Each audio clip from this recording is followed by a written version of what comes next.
mo boy pa hi vulei ka nun chung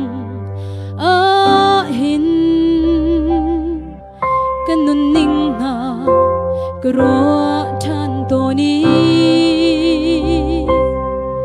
thian lim ngak se ka nge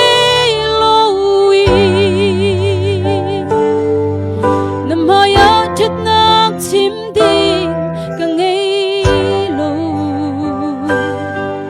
dot na ki na khat mi bo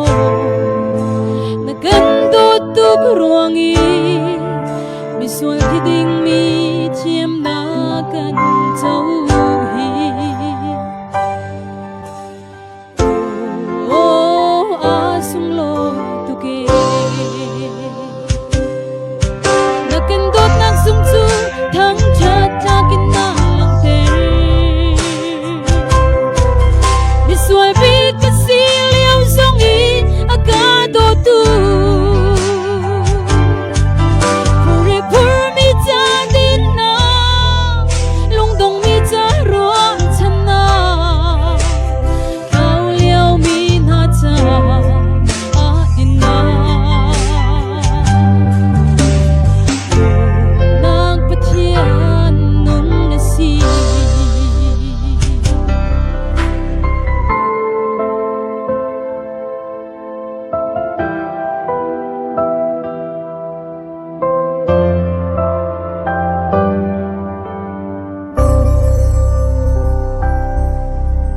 boy pa ka phit lo nang nak lam chu ka phit lo na tharau ni aga chim than to ni lamang chu sul ka tim to nai minung hun sual na ka te khong shi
boy pa ka phit lo na nak lam chu